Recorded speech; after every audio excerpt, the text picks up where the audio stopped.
Professor Kilnax had been teaching xenobiology at the Galactic Institute for 73 cycles.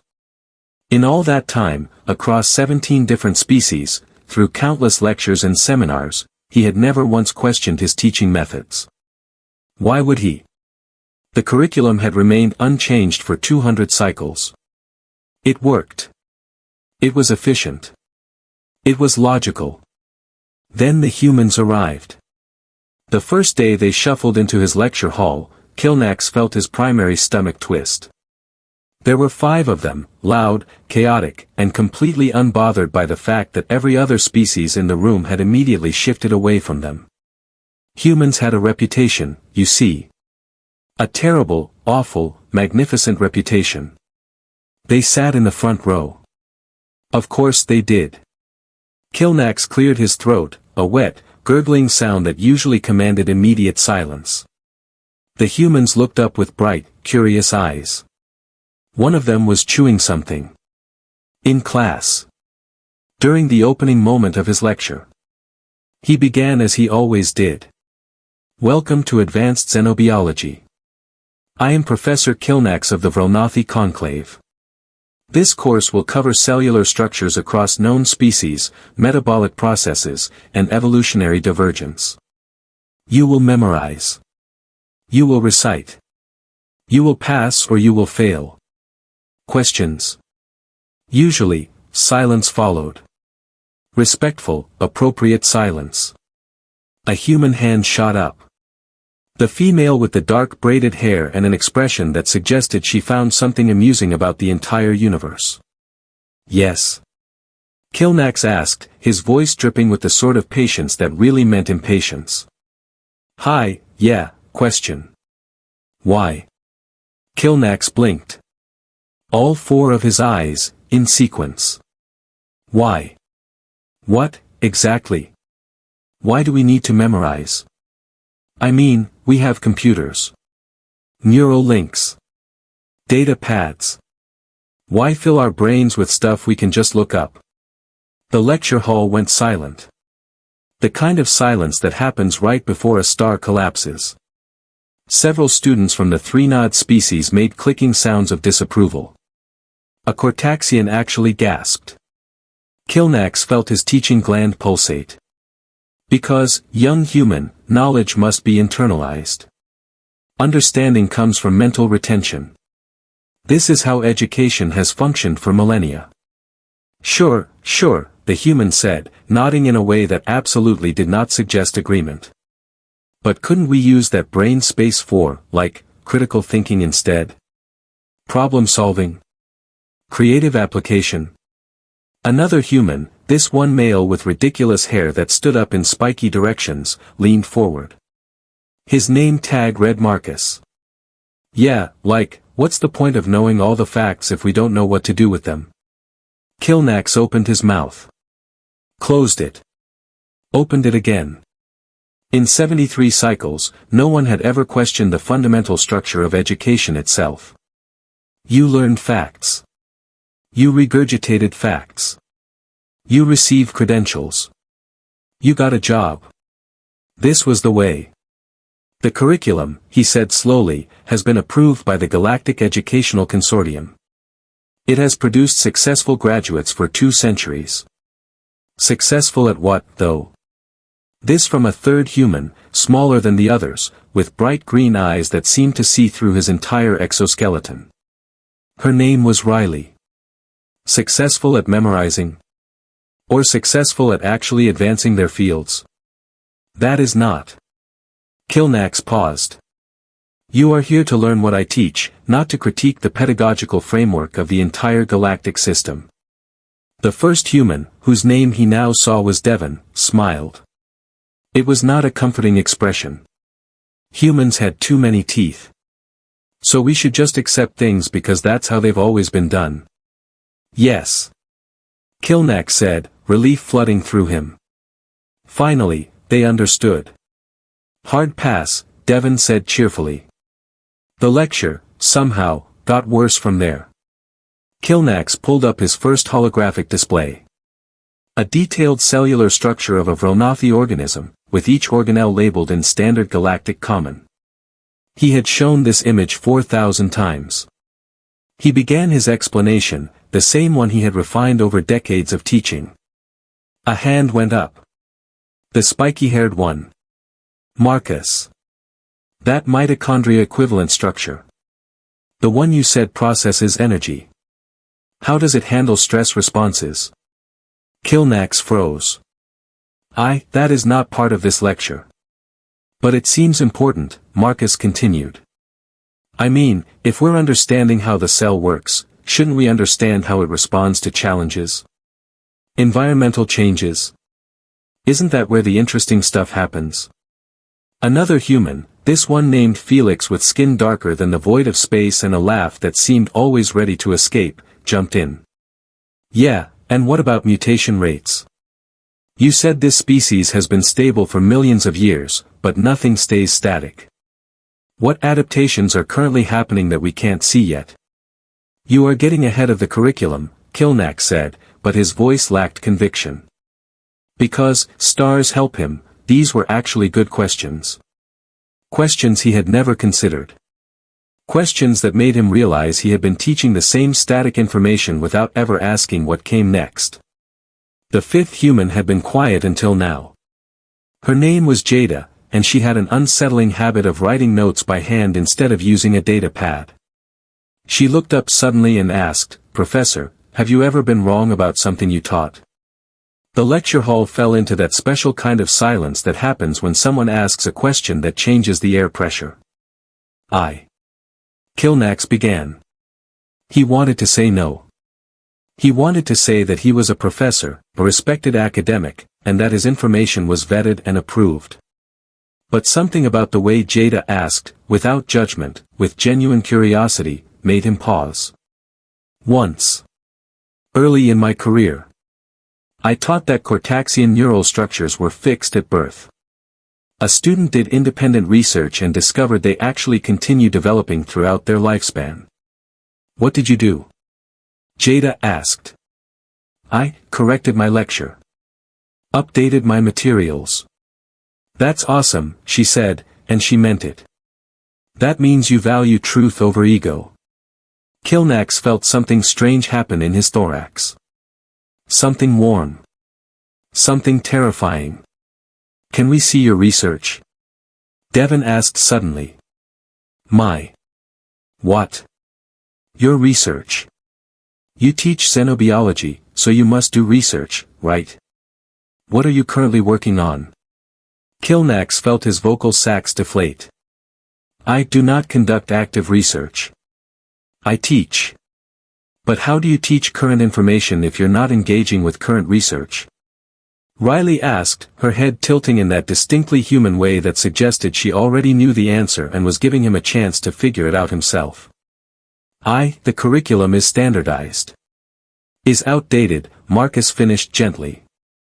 No offense, Professor, but some of this stuff in the syllabus is from like 100 cycles ago. There's been new discoveries. New methodologies. Don't you want to teach us what's actually happening in the field? And there it was. The moment that Professor Kilnax realized his entire career had been a comfortable lie. He taught what he was told to teach. He had stopped being a scientist and had become a recorder, playing back the same information, never questioning, never growing. The humans watched him.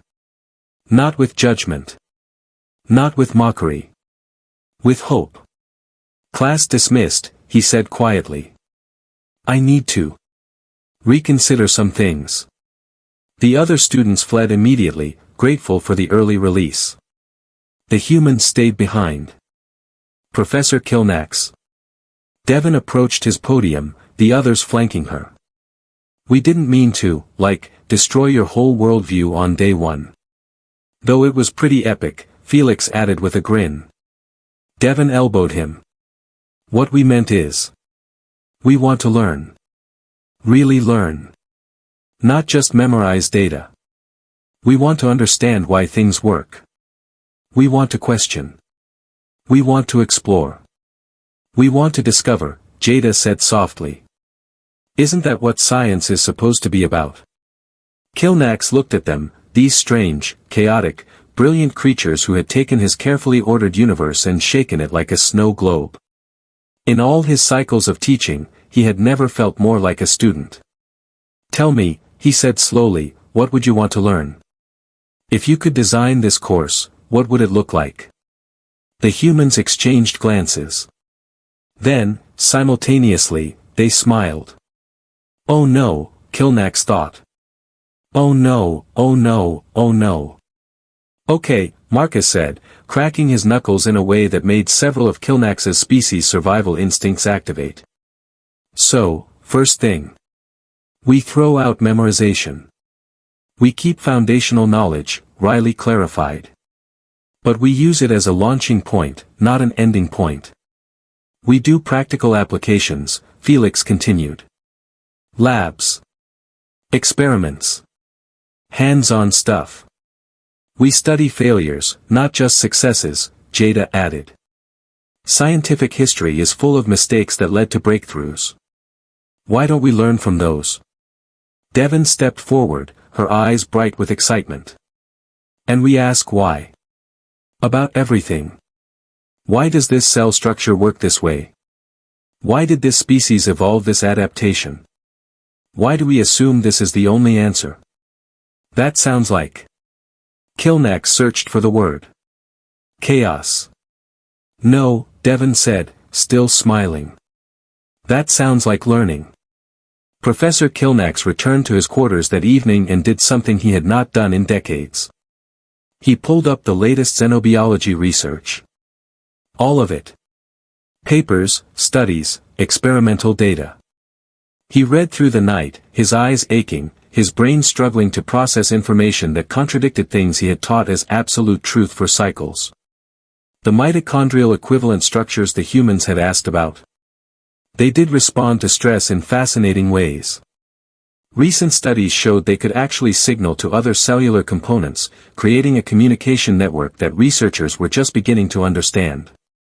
He had been teaching them as simple energy processors. He had been wrong. The Cortaxian development question.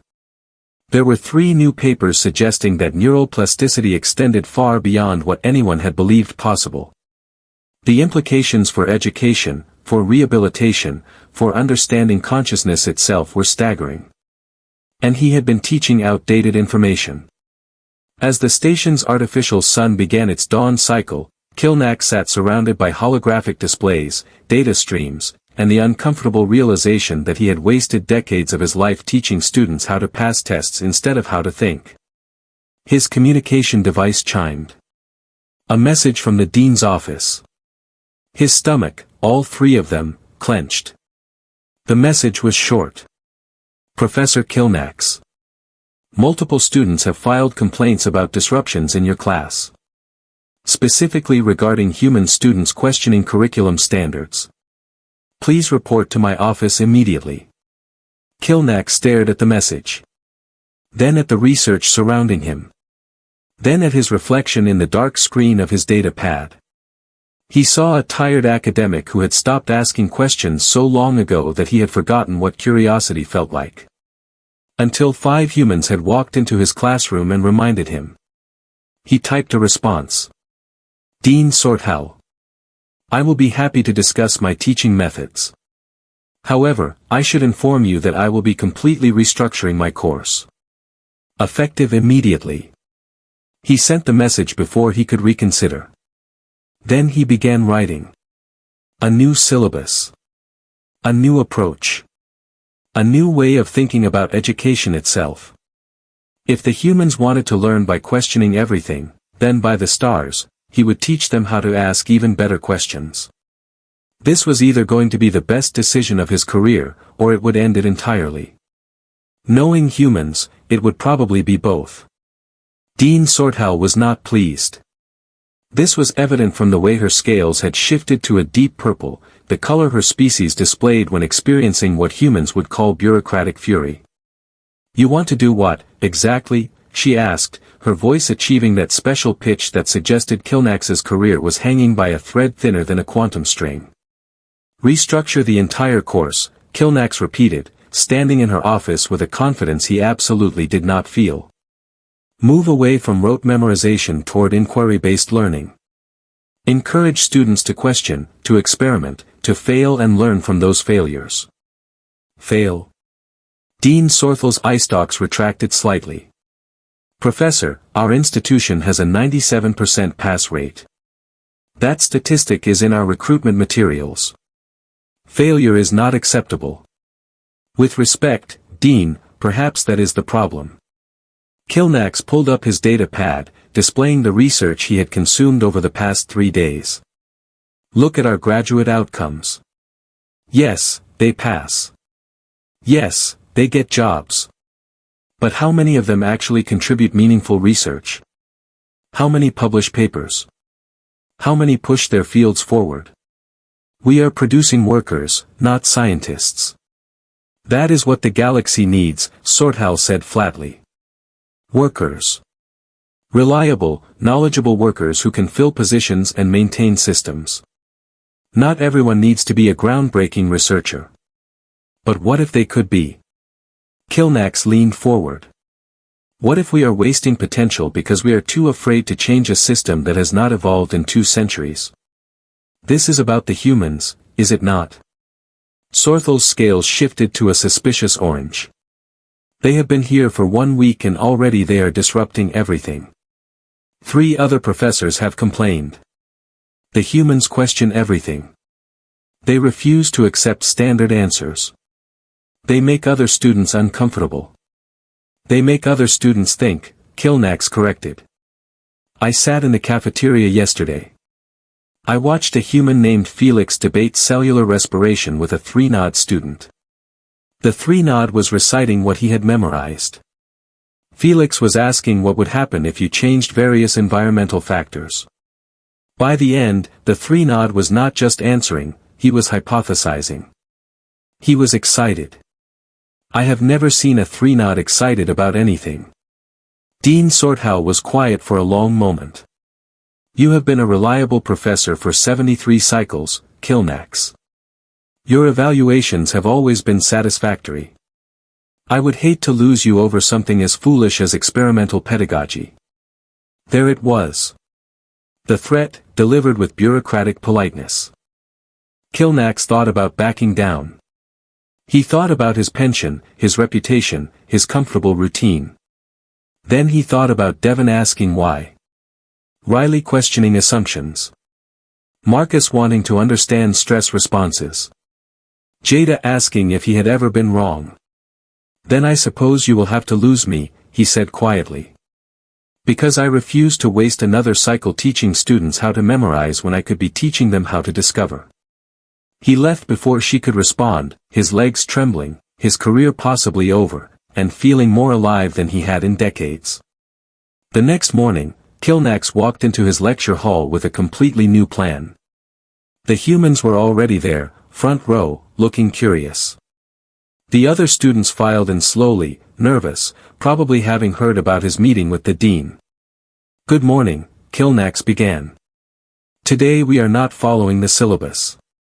In fact, we are burning the syllabus. Metaphorically, of course. Fire safety regulations prohibit actual burning. Felix laughed. Several other students looked terrified. Instead, Kilnax continued, pulling up a holographic display of a cellular structure. I am going to show you something, and you are going to tell me what questions you have about it. Not what you think I want to hear. Not what you have memorized. What you genuinely want to know. Silence. The students exchanged glances. This was not how education worked. You did not just ask questions. You answered them. That was the deal. Nobody. Kilnax felt his confidence wavering. Maybe he had made a terrible mistake.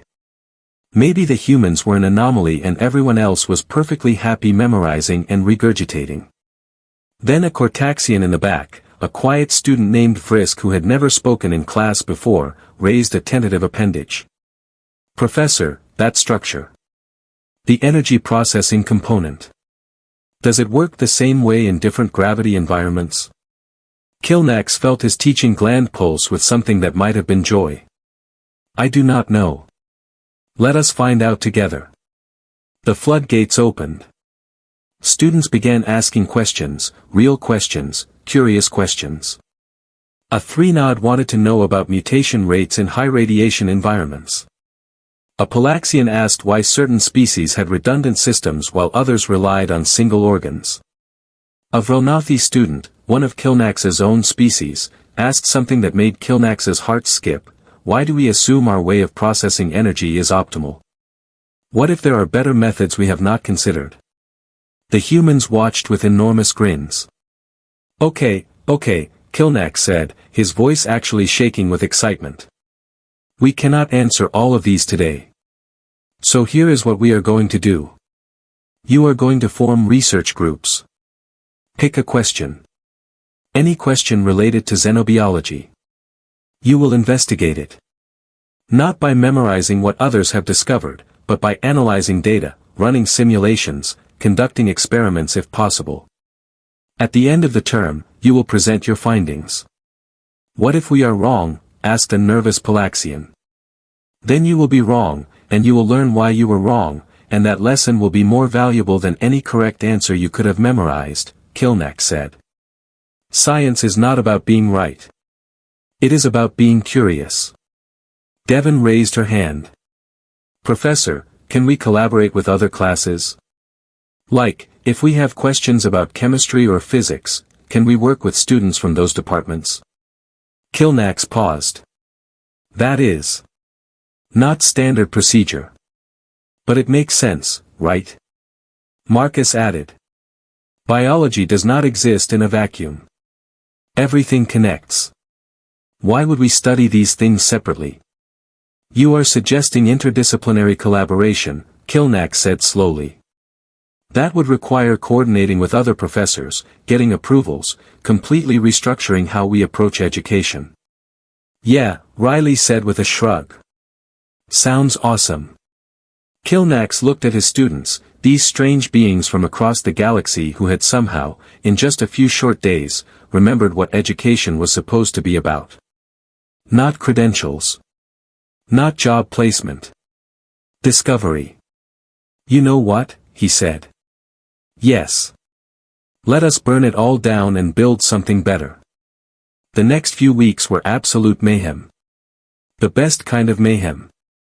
Kilnax reached out to other professors. Most rejected him immediately, unwilling to deviate from established protocols. But a few, a precious few, were intrigued. Professor Thalen from the physics department, who had been teaching the same lectures for 80 cycles. Professor Zilrith from chemistry, who admitted she had been bored for decades. Professor Morvan from mathematics, who got so excited about collaborative problem solving that he accidentally knocked over his entire collection of data tablets. They began meeting. Planning. The humans attended every meeting, not as students but as collaborators. They brought ideas from Earth, concepts like project-based learning, Socratic seminars, peer review. Things that the galactic educational system had never considered. On Earth, Devon explained during one meeting, our best universities do not just teach facts. They teach students how to think critically, how to question assumptions, how to approach problems from multiple angles. But how do you measure success? Professor Thalen asked, genuinely confused. If there is no standard test, no standardized metric, how do you know students are learning? Felix grinned. You watch them solve problems you never gave them answers to. That is how you know. The collaborative project began. Students from xenobiology, physics, chemistry, and mathematics formed mixed teams. They were tasked with investigating real, unsolved problems. Not textbook exercises with known answers, but actual mysteries in their fields. One team, led by Riley and a three-nod named Klikvar, investigated why certain species could survive in environments that should be instantly lethal. They combined biological analysis with physics simulations and chemical modeling. Their preliminary findings suggested something nobody had considered, that consciousness itself might play a role in cellular adaptation. It was probably wrong. But it was brilliant. Another team, including Jada and Vrisk, studied communication methods across species. They discovered that what the galaxy had been calling language might actually be dozens of different cognitive processes that just happened to result in information transfer. They proposed a completely new framework for understanding intelligence. Again, probably wrong. But gloriously creative. Marcus led a team investigating energy efficiency in biological systems. They built working models, ran simulations, and accidentally created a theoretical organism that could survive on dark matter. It violated several known laws of physics. Professor Thalen spent an entire evening trying to figure out where their math went wrong and eventually concluded it had not. Their impossible organism might actually be possible. Dean Sorthal showed up to one of their collaborative sessions unannounced. She stood in the back, scales shifting through colors Kilnax had never seen before, watching students from different species working together, arguing, laughing, solving problems. A human was explaining something to a Cortaxian using hand gestures and terrible drawings. The Cortaxian was nodding enthusiastically, adding their own calculations. A Palaxian was debating with a three-nod about experimental design, both of them so engaged they did not notice they had been arguing for 20 minutes. This was not how galactic education worked. It was messy. It was loud. It was inefficient. It was beautiful. After the session ended and the students left, still chattering excitedly, Dean Sorthal approached Kilnax. "Well," she said, her scales a neutral gray. "This is certainly different." "I can shut it down," Kilnax offered, though the words tasted like poison. "Return to standard curriculum. I understand this is not what the Institute approves." Sorthal was quiet for a long moment. Then, softly, she said, "I was a researcher once. Before I became an administrator. I studied atmospheric chemistry on gas giants. I loved it. The questions, the experiments, the thrill of discovering something nobody had known before." She looked at him with all her eye stalks. "I had forgotten what that felt like until I watched those students today." Kilnax felt hope flutter in his thorax. "So we can continue?" "Continue?" Sorthal's scales shifted to an amused green. "Professor Kilnax, I am going to require every department to submit proposals for experimental teaching methods by next cycle. You have accidentally started a revolution. The least you can do is help me manage it." The end-of-term presentations were unlike anything the Galactic Institute had ever seen. Students presented research that was part brilliant, part insane, and entirely genuine. They had not just learned facts. They had learned to think. The humans stood together as the last presentation concluded, looking proud and exhausted. Devon approached Kilnax after the audience had dispersed. "So," she said. "Did we completely wreck your nice, orderly academic life?" Kilnax considered this. His career had been threatened. His teaching methods had been questioned. His entire worldview had been demolished and reconstructed. He had worked harder in these past few months than in the previous 70 cycles combined. "Yes," he said. "Absolutely. Completely." "Sorry about that," Devon said, not sounding sorry at all. "Do not be," Kilnax replied. "You reminded me why I became a teacher. Not to fill students with information, but to ignite curiosity. Not to give answers, but to inspire questions. You humans, you are absolutely insufferable." "We know," Felix said cheerfully. "You question everything, refuse to accept easy answers, and make everyone around you uncomfortable." "That is kind of our thing," Riley agreed. "You are also," Kilnax continued, feeling his voice catch slightly, "the best thing that ever happened to galactic education. Thank you for asking why." The humans smiled those two toothy smiles. Then, in a move that horrified several passing Cortaxians, they hugged him. All 5 of them. Simultaneously. Humans were very big on physical contact. "Same time next cycle, Professor?" Jada asked as they finally released him. "Same time next cycle," Kilnax confirmed. Though I should warn you, I am going to ask even harder questions. Bring it, Marcus said. We are ready. As they walked away, laughing and planning and already questioning what they would learn next, Kilnax realized something profound. The galaxy had always assumed humans were dangerous because of their strength, their aggression, their refusal to back down from conflict. But the real danger, the beautiful, terrifying danger, was simpler than that. Humans asked why. And once you start asking why, everything changes.